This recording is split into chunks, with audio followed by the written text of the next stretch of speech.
Muy buenas tardes. Sean todos bienvenidos a esta actividad, en marco de Filben 2023.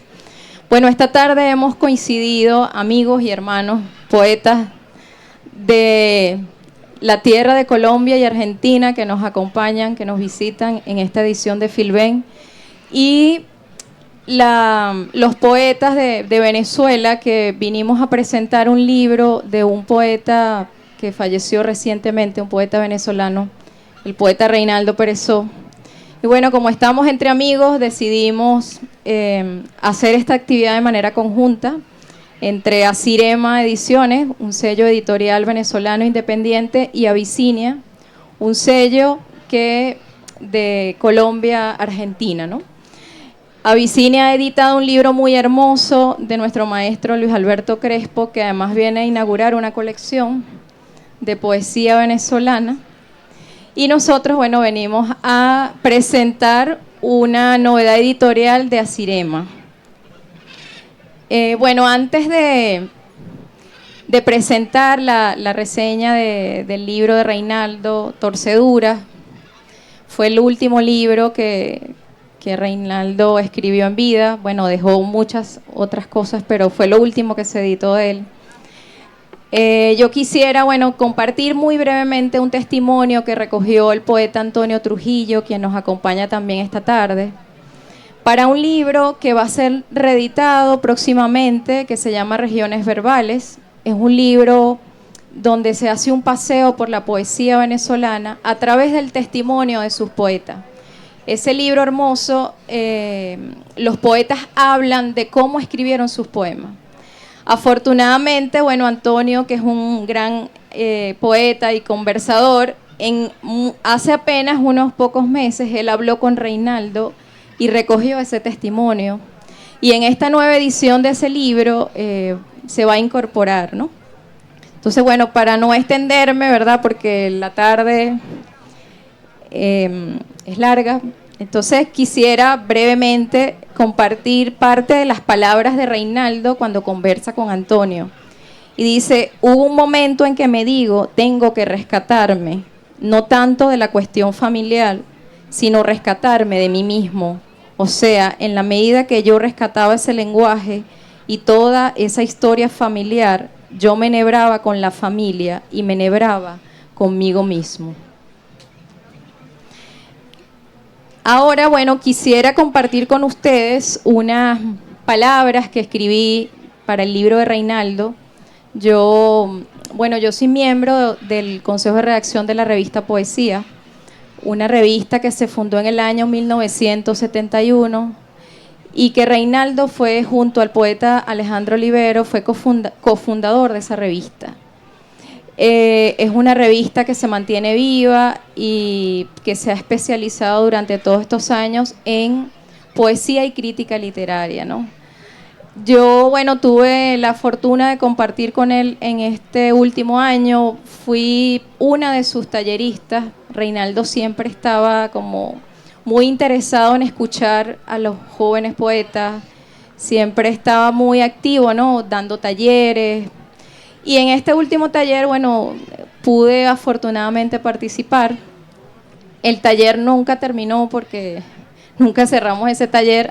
Desafortunadamente Reinaldo enfermó y no pudimos continuar encontrándonos, ¿no? Sin embargo, su obra sigue viva y ahora nosotros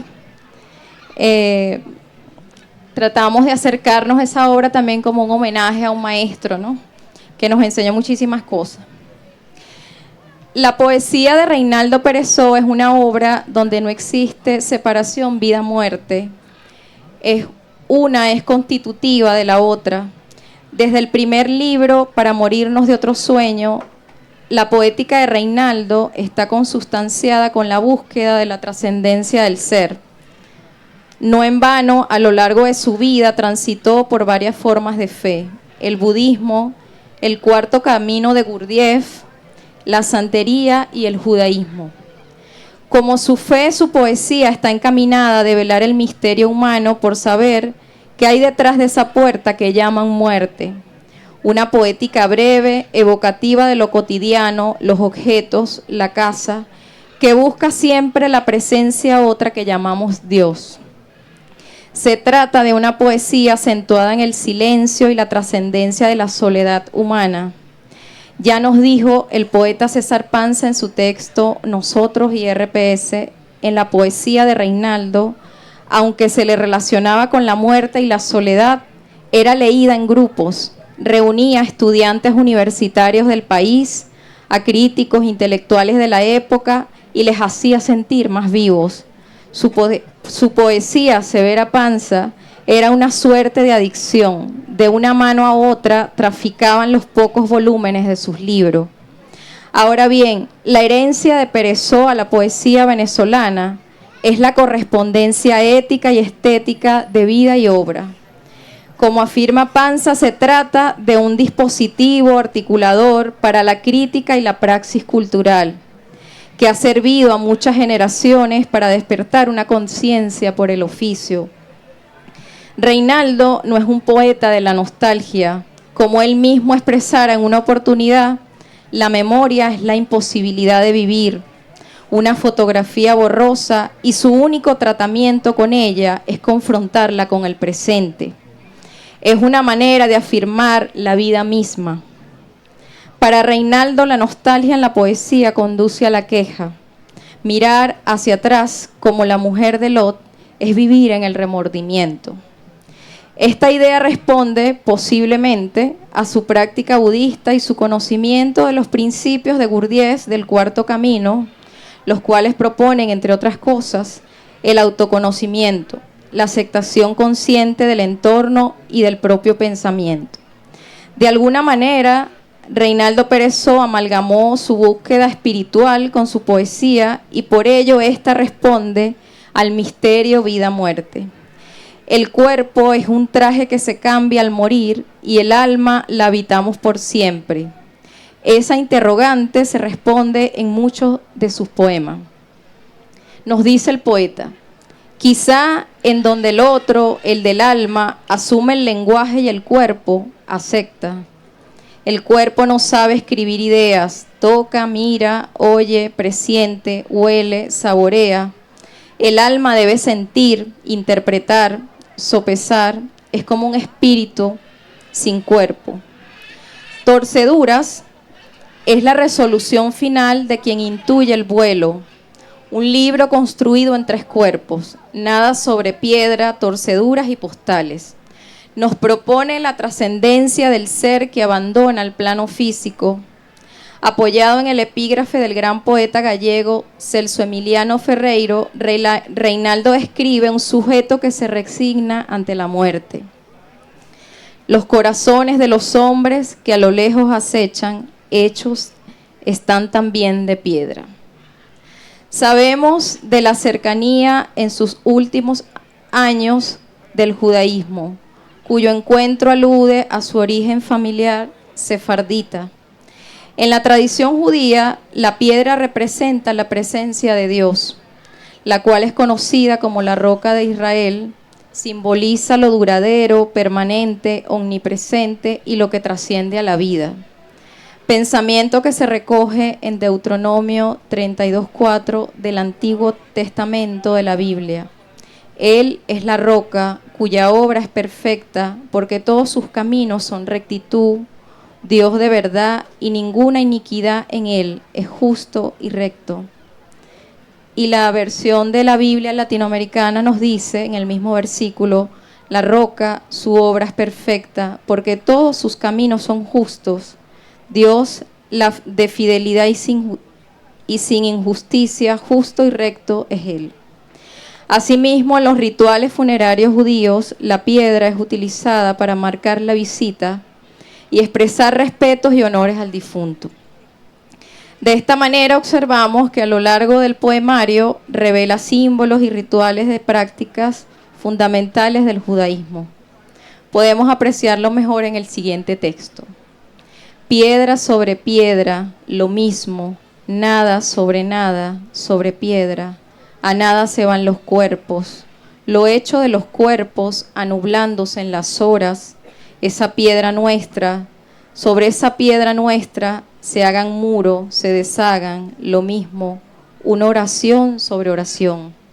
O en el texto 28, cuando expresa, toma sus días, toma su pierna y su brazo, su pecho y su vientre, bebe su sangre y su voluntad, en su cuarto ponle luz a los ojos, échale aguas cuando frote su piel, la saliva, su hálito, y al final disuélvelo en tu cuerpo, primero a gotas y luego hasta ser un solo de la tierra. Texto que revela parte de los rituales funerarios que se cumplen dentro de la tradición judía: lavar el cuerpo, colocar luz en la cabecera al difunto y sepultarlo directamente en la tierra para ayudar a trascender el alma.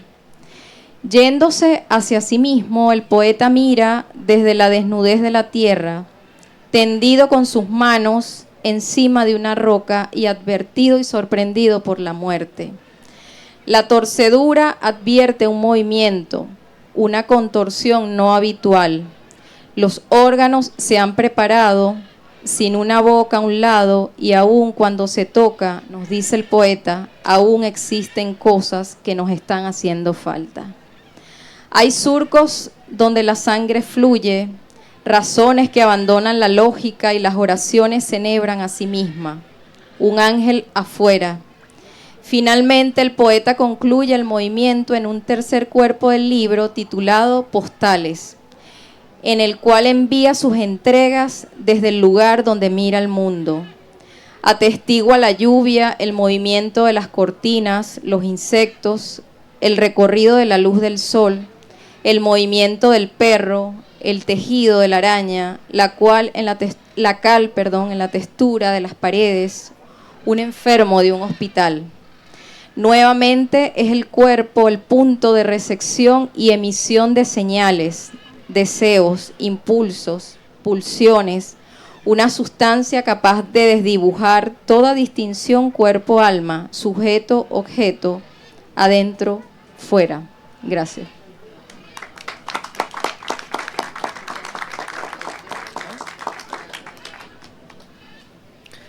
Buenas noches. Primero, muchísimas gracias por sus apreciados minutos en esta presentación, en esta noche. Para nosotros, Abyssinia Editorial y Abyssinia Review, conformada por la poeta colombiana Stephanie Rojas Wagner y Freddy Yeset, es un gusto estar acá. Lo consideramos desde hace mucho tiempo nuestra casa. Nos abrieron las puertas y nos adentramos a conocerla desde sus raíces, la Casa Venezolana. Desde hace unos meses, cuando reanudaron estos diálogos que no debieron haberse quebrado nunca entre Colombia y Venezuela, quisieron separarnos, queremos decirles desde Abyssinia que es la palabra poética la que hoy nos está uniendo. Con la compañera Stephanie nos preguntamos qué hacer desde nuestra posición de editores, de creadores, para mostrar, visibilizar más la poesía venezolana afuera. Un tránsito de 15 años en Argentina de mi parte, un tránsito de 4 años de parte de Stephanie en Argentina, fue un tiempo suficiente para darnos cuenta que el lector y el creador argentino no nos contempla como nosotros verdaderamente quisiéramos que fuese el diálogo, profundo, sincero, en sincronía. Quizás de todos esos cafés, de todos esos diálogos con los argentinos, nos dimos cuenta que quizás los venezolanos, los colombianos sabemos más de literatura argentina que de pronto ellos de literatura venezolana o colombiana. Estoy hablando de los creadores jóvenes, porque hay casos como el poeta Jorge Bocanera, que es un experto de lo latinoamericano, o un Teuco Castillo que habla, que por su sangre y sus palabras transita la llanura venezolana. Quisimos a través de este proyecto que se llama Abisinia Editorial, que nació hace 4 años, quisimos anudar las dos palabras de los dos países, y es así que nació gracias a la confabulación de Caribay Velázquez, que nos dirige la colección, de Freddy Ñáñez, quien nos anima desde todo ángulo, desde todo resquicio a apoyarnos en este proyecto.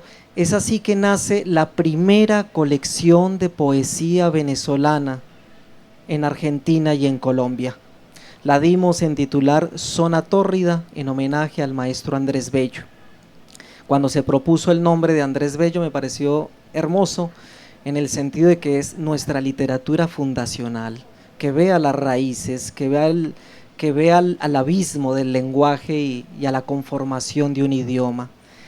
Yo me inclinaba, debo serles sincero, más por Antonio Ramos Sucre, pero a la segunda opción me pareció maravilloso.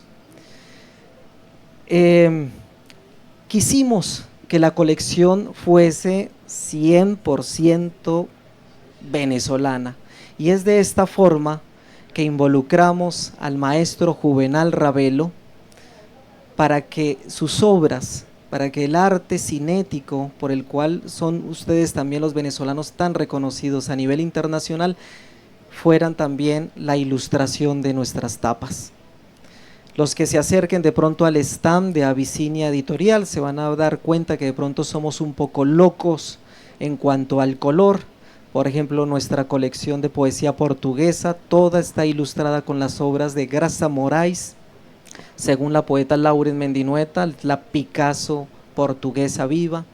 Nuestras tapas de la poesía italiana van con unas cenotipias de un inglés botánico, si no estoy mal, si no recuerdo mal. Bueno, nosotros quisimos entonces que nuestra colección Zona Tórrida estuviese toda ilustrada con las obras del maestro Juvenal Ravelo, que me dicen acá que acaba de llegar.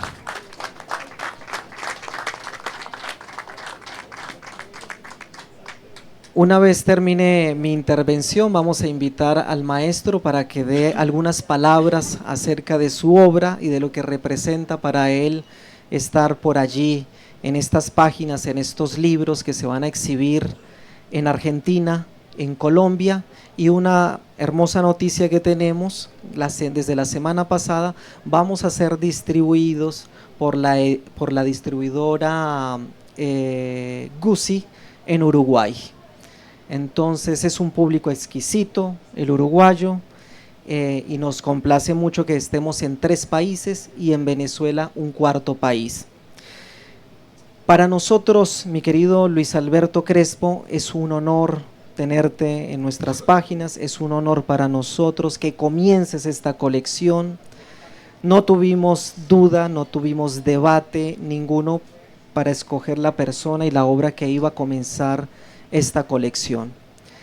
Con la compañera Stephanie Rojas Wagner tenemos quizás la mala costumbre para algunas obras, para algunos autores, de leer todo en voz alta.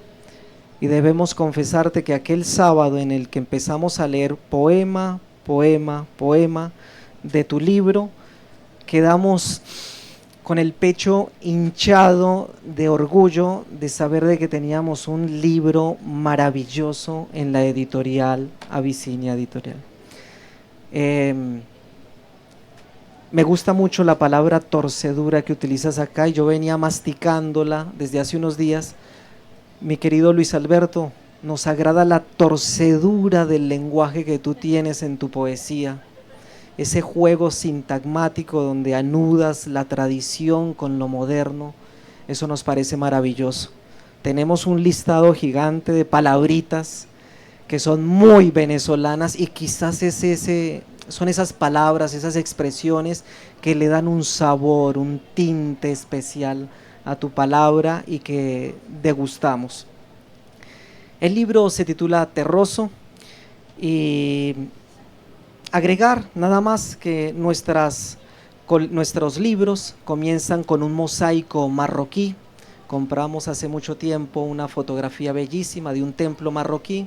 La compañera Stephanie Rojas Wagner y yo consideramos el libro un templo, y así queremos que la persona que compre nuestros libros tenga un objeto sagrado.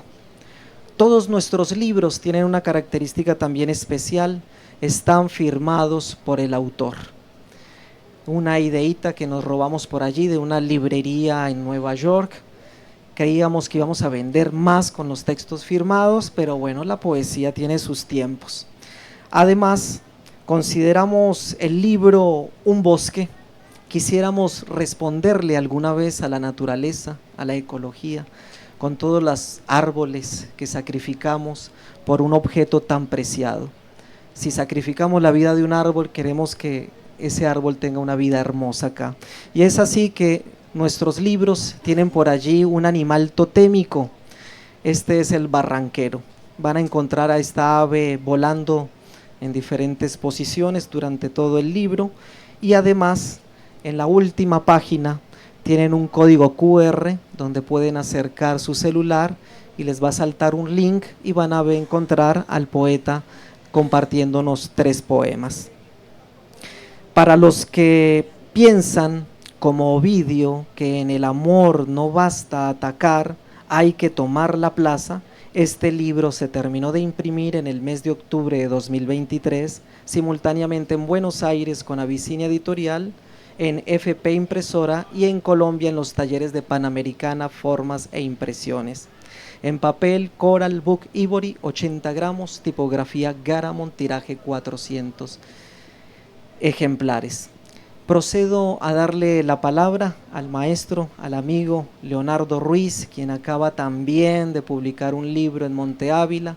Ayer tuvimos la riquísima sobremesa de almorzar con tu libro.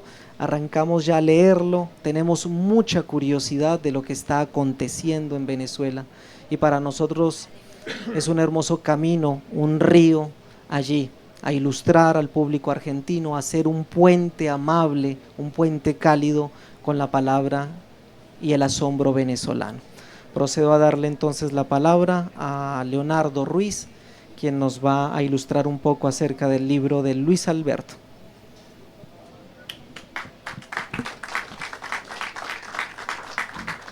Hola. No, perdón. Gracias, Freddy y Yeset. Gracias a Avicinia Editorial. Gracias también a Bielsi por sus palabras sobre el libro de Reinaldo Pérez O, Torceduras. Esta fiesta doble no es, por supuesto, nada casual, porque, como lo decía Freddy, hay unas torceduras de lo fortuito en la poesía de Luis Alberto, pero Reinaldo Pérez O, que es el autor de Torceduras, también está presente en Terroso, expresamente presente. Bueno, yo voy a leer unas palabras que he escrito sobre Terroso. Corteza de polvo y escombros para ninguna escritura. El epígrafe de Juan Liscano que preside Terroso de Luis Alberto Crespo quizás sea confluencia o epítome inducido de toda una poética, como lo es el poemario mismo.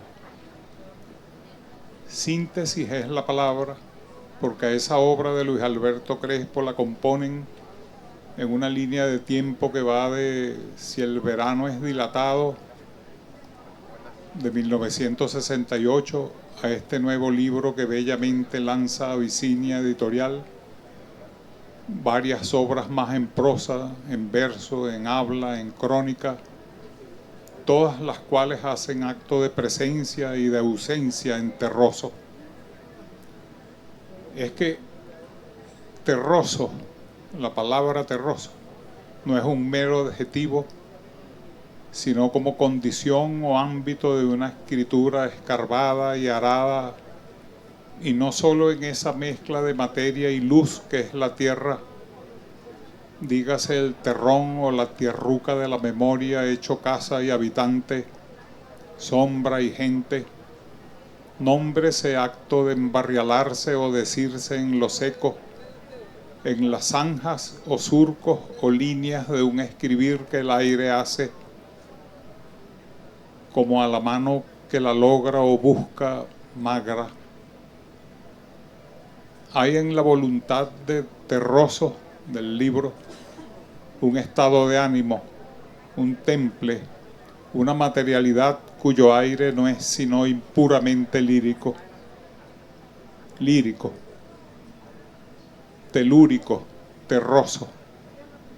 Hay aquí principalmente una verdad no objetiva, una razón de adentro de la tierra y de adentro de la pieza donde la imaginación escarba el aire como una pluma leve, pluma de ave herida, tórtola o camata cuello rojo, ha sobrevolado o sureado sobre el inmenso cuero de su patria, la lengua castellana. Desde un principio, en Terroso se interroga un tú al que responden más las cosas o las ideas de esas cosas que los paisajes, personas u otros seres que pueblan el imaginario escrito de Luis Alberto Crespo en Si el verano es dilatado, Novenario de 1970, Resolana de 1980, pasando por Señores de la Distancia de 1988, Solamente de 1997, Todo eso de 1916, Insolación de 2018 o Aquello puro de 2019, entre muchos otros poemarios a los que se agregan La sentida crónica del país ausente en 2006 o la deslumbrante ensayística que homenajea sus lecturas de la poesía del mundo en Lo silencioso vigila. La misma, la otra poesía. Lo silencioso vigila, la misma, la otra poesía de 2021. Ese tú se interroga afirmando o negando desde lo que no tiene, ese rincón dador del sentido posible. Lo terroso no solo es telúrico, suelo, piso, sino eso intermitentemente alumbrado y apagado, aéreo y tumbado, ensombrecido en la resolana o cegado en el más solar afuera de un desierto que habla y es aquel sentimiento del tiempo que decía Ungaretti. ¿Quién soy tú? Si el tú enseña lo ético metafísico, si tal combinatoria es posible, que a ratos es el yo o el ego, se aparta, porque el sujeto sabe de su inanidad o su poca importancia a efectos de la belleza o el fulgor.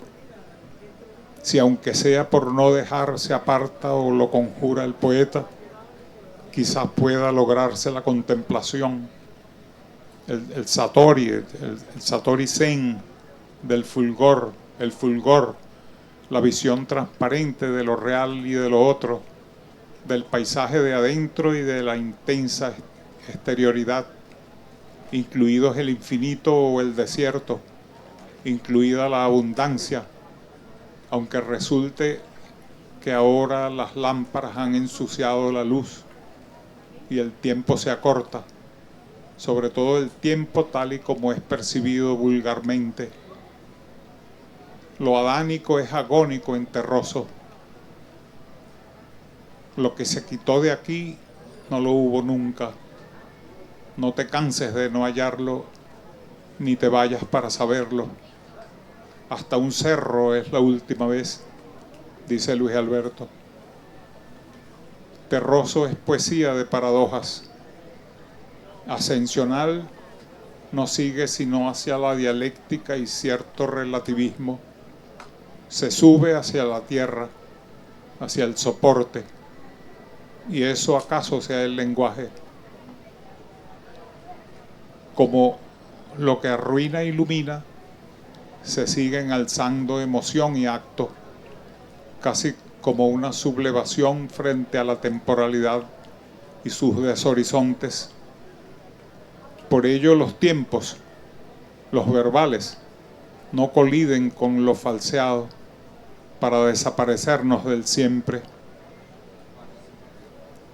Yo transcurro mejor que tú, me contesta el río duro.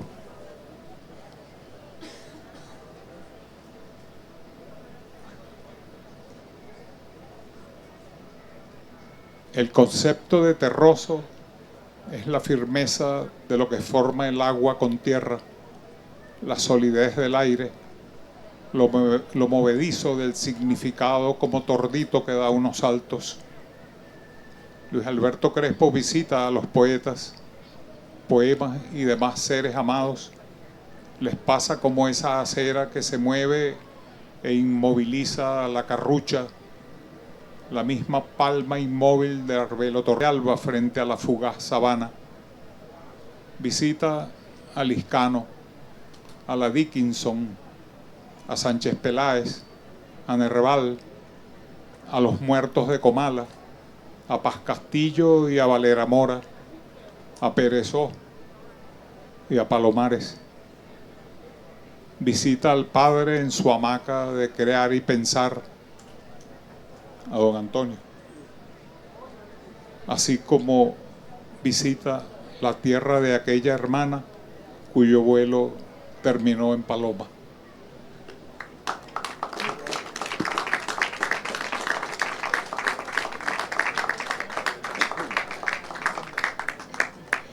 Bueno, ahora nos acompaña el maestro Juvenal Ravelo, quien es el autor de la portada de este bello libro y nos va a compartir algunas palabras sobre la obra. Bienvenido, maestro. Bueno, muchas gracias. Bueno, esta obra se inauguró en Dubái. Fui a representar el pabellón de Venezuela y lo hicimos dentro del contexto del arte de participación en la calle. Es decir, se invitaba a todos los visitantes para que participaran pintando en la obra, como lo habíamos hecho aquí en barrios, en algunos barrios de aquí de Caracas y del oriente de Venezuela y del llano también. Bueno, dentro de ese contexto en el pabellón, esta obra, si le ven el colorido, su título es Fragmentación de la luz y el color, pero es un homenaje a la selva venezolana. Así fue como yo hice la interpretación. Si alguien vio obras mías del periodo de París, donde permanecí casi 30 años, las obras eran casi todas en grises, blanco y negro, apenas la presencia de un toque de color. Indudablemente me di cuenta de una cosa que nosotros no sospechamos que puede pasar, es la influencia que tiene el medio ambiente sobre la parte creativa de un artista. Miren la obra de Jesús Soto para que se den cuenta que su estada ya de los años 40, de 1940, casi toda está hecha en blanco y negro. Y apenas aparece un pequeño color. Uno no se da cuenta de eso, que esas cosas ocurren en la parte creativa. Y resulta que cuando llego ahora aquí a Venezuela, que me enfrento al trópico, me enfrento a la selva y me enfrento a todo el recorrido que voy haciendo, no solamente aquí en Venezuela, porque he tenido la oportunidad de viajar hacia el sur de nuestra América, y estuve en Brasil, después fui a Chile, fui a Lima a exponer, y iba viendo todo la parte selvática de lo que es nuestro continente. Y bueno, se destapó en mi imaginación esta influencia de toda esta selva tropical y de todo lo que me estaba rodeando, y casi todas mis obras, bueno, ahora se caracterizan con mucho color. Y por eso fue que se hizo esta obra en homenaje a la selva venezolana. Bueno, cuando mi amigo Freddy Yáñez me llamó para decirme que para que ilustrara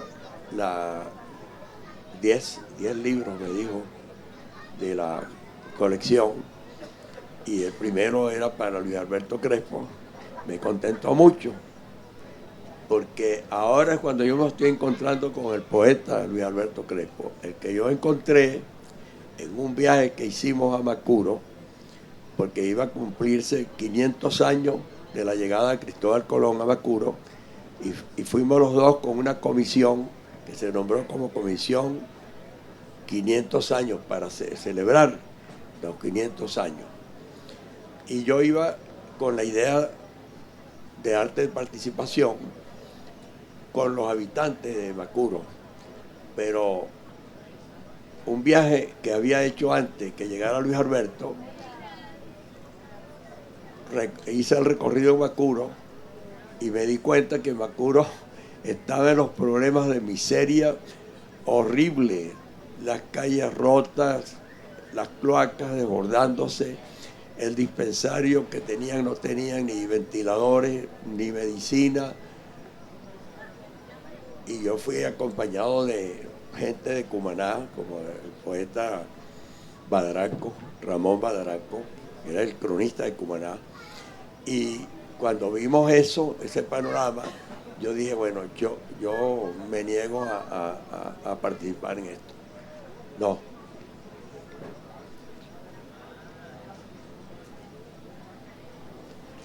Y cuando nos encontramos con los niños, con la gente, fuimos a hacerle entrevistas para preguntarles, que nos dijeran qué aspiraban ellos en esa celebración de los 500 años. Bueno, la respuesta de que vamos a celebrar, fíjense cómo vivimos. Bueno, una derrota para el arte, porque nos devolvimos, regresamos a Cumaná.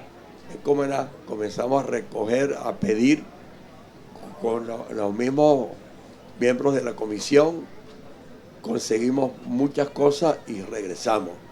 Esa vez regresamos, repito, no con el poeta Luis Alberto Crespo, sino con el del país ausente.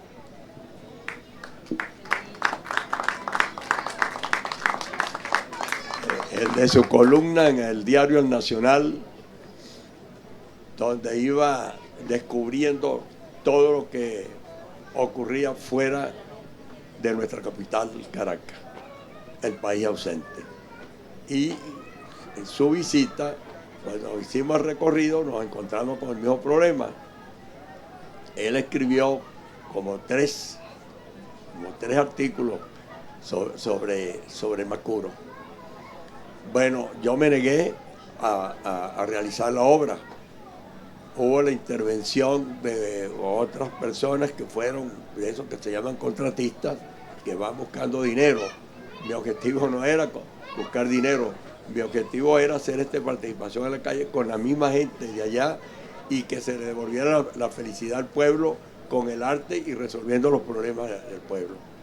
Como eso no se consiguió, lamentablemente el gobernador de la época, que tenía muy buenas ideas en este sentido, me pedía que no me retirara, pero le digo, pero ¿cómo vamos a hacer? No puedo trabajar allí con esa miseria que caracteriza a Macuro. ¿Qué es lo que van a celebrar acá?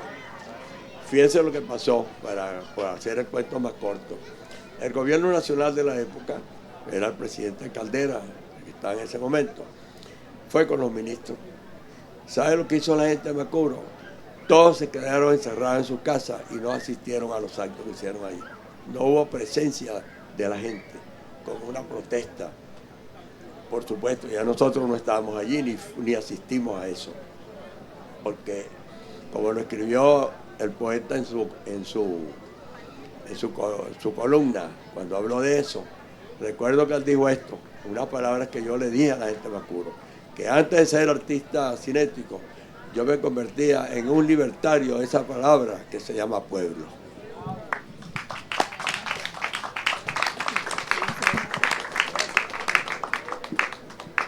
Bueno, muchas gracias. De verdad me conmueve mucho que esté aquí, Juvenal, que pues, vivimos esa experiencia, pero sobre todo pude comprobar la condición ética de un artista. Él desechó sus honorarios profesionales legítimos porque lo que vio fue una injusticia atroz y prefirió no cobrar un centavo porque lo que había visto era indignante, era inhumano. Y lo que él hace con su obra cinética es lo contrario, la participación de la comunidad, del pueblo en el arte, en embellecer su semblanza física, pero que no podía ser así cuando había dolor por dentro, cuando había miseria, enfermedad, y por lo tanto hubiese sido una traición para él y para nosotros el haber imaginado un pueblo que no existía ya porque fue víctima de la injusticia y de lo propio. Entonces eso midió la condición humana de Juvenal Ravelo. Y desde entonces, mucho antes, pero desde entonces ahondé en mí pues su condición humana y además mi fervor por su obra.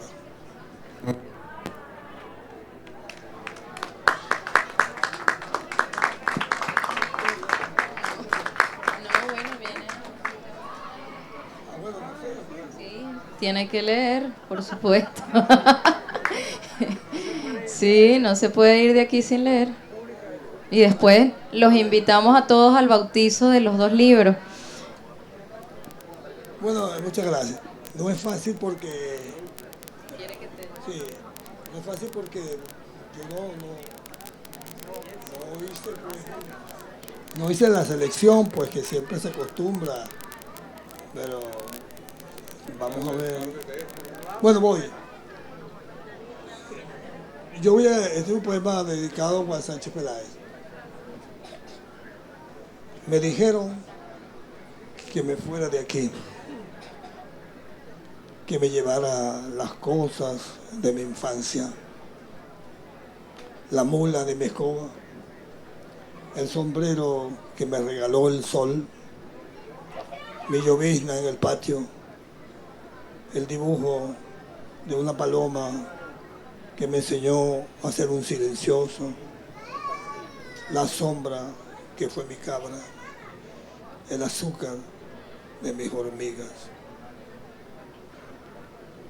Me empujaron a gritos para que no me diera vuelta y me palearon como a mis burros de barro, donde más duele.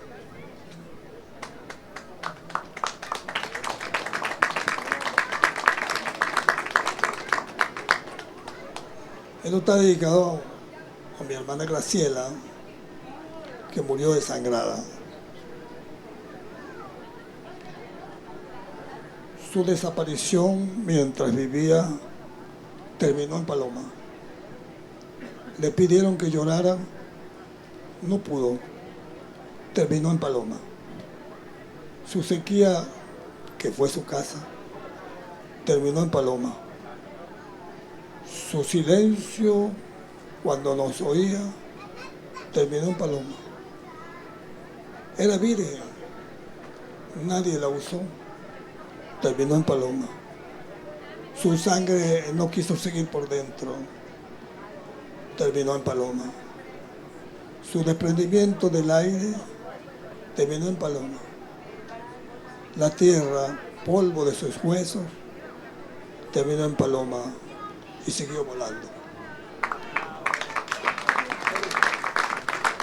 El último, bueno, esto está dedicado al gran poeta Paz Castillo. Somos lectores fervientes de esa gran obra.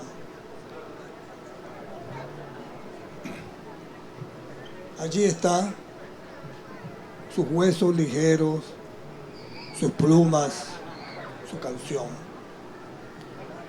Lo hicieron para que viviera en el aire y en la luz, no para quedarse tirado en esta tierra, este puñado de papeles que recoges y ensucias. Muchas gracias.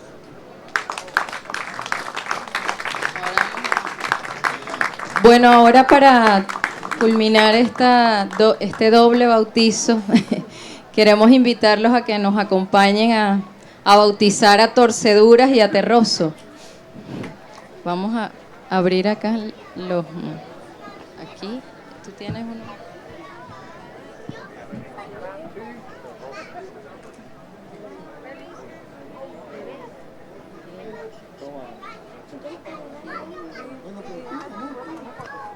Antonio, venga, venga.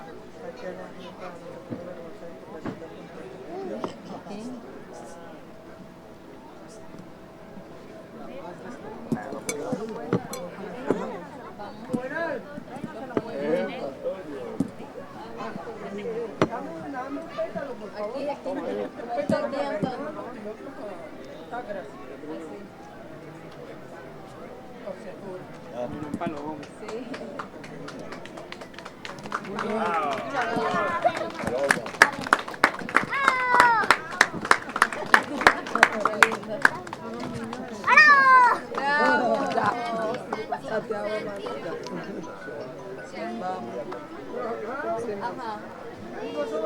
Ah, bueno.